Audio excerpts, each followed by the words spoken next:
The fight for 15 is actually a fight against workers, and a higher minimum wage is, without question, hurting those who need its help most. Places like San Francisco, Los Angeles, Seattle, and New York, bastions of big government fuss budgetry, have seen a sad and stunning pattern that does not bode well for newly minted workers.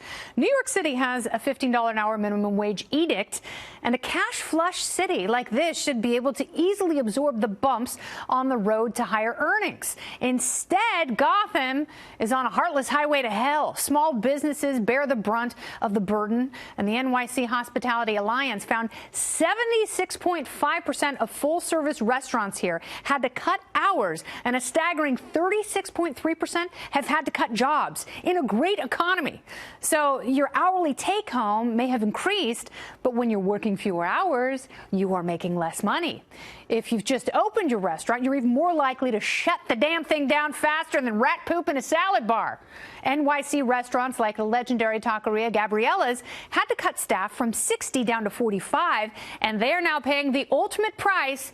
They are closing for good thanks to status do-gooders who don't understand the tragic implications of unintended consequences. The smallest and newest businesses are far less likely to survive these forced hikes, and in the Bay Area, the jarring increase has led to a 10% jump in restaurant closures. In Seattle, a University of Washington study found fewer hours naturally means less money. And with the housing shortage, it's the lowest skilled workers who are, once again, paying the greatest price. They are shuffled into a cycle of dependency and potential homelessness.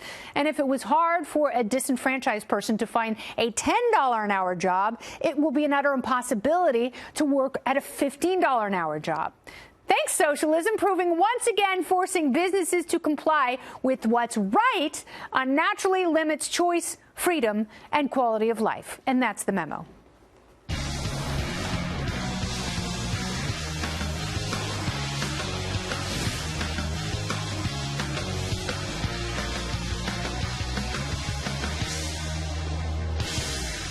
Minimum wage hikes are set to go into effect tomorrow in Connecticut and Delaware.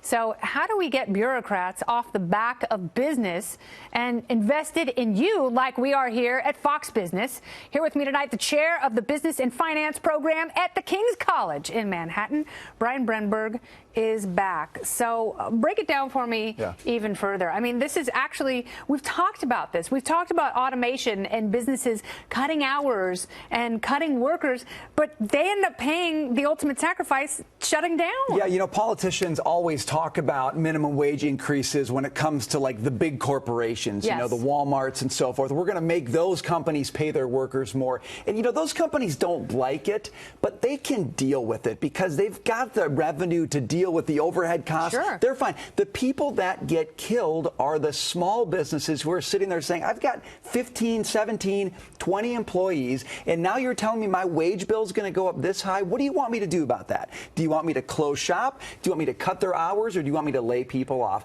Those are their three bad choices, and either way, anyway, it's the worker who ends up getting hurt as a result of it. Yeah, and that's what that University of Washington study found, that even the workers in Seattle, you know, they were excited because they were getting more money. It was like, yay, business and government. But then, you know, when you cut hours and cut jobs, you wonder why you have these homeless problems in L.A., San Francisco, and Seattle. And here's what's so insidious about it. So politicians sell this as we're going to help the worker, right? This is going to be great for the worker. And politicians love it because they get to do the ribbon cutting. They get to announce that the minimum wage is going up. Everybody's going to get a higher wage. They don't care about the long-term costs. No. They don't care about the entrepreneur who doesn't start a business. They don't care about the worker who doesn't get a job because that business isn't creating those jobs anymore because they're gone to their next office, they're gone to their next corporate board or whatever they're going to do. And it's the community that's left without jobs, without entrepreneurs, and they're left with the kinds of problems and without choices, and their favorite stores and restaurants closed because these mom and pop shops, which are supposed to be the backbone of the economy, they can't afford to stay open. But you make such a great point about the bureaucrats, because bureaucracies are filled with uncreative people with dead souls.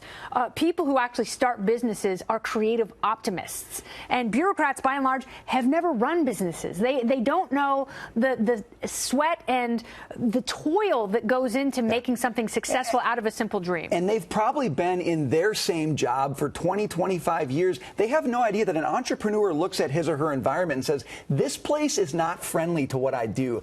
I'm out of here. They don't think about that unintended consequence when somebody says, I'm just exiting because I'm not interested in having my business in a stranglehold. And in those communities, when the small businesses don't thrive, guess who moves back in?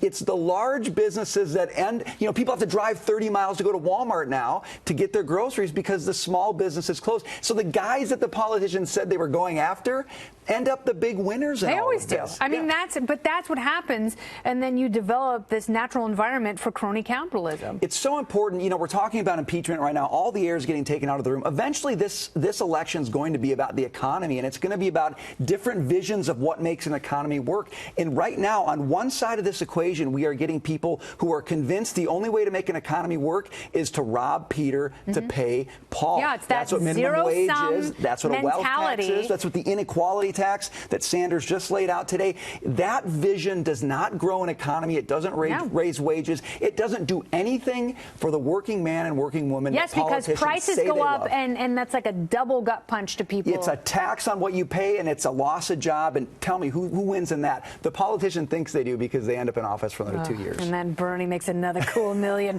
Brian Brenberg, thank you so much.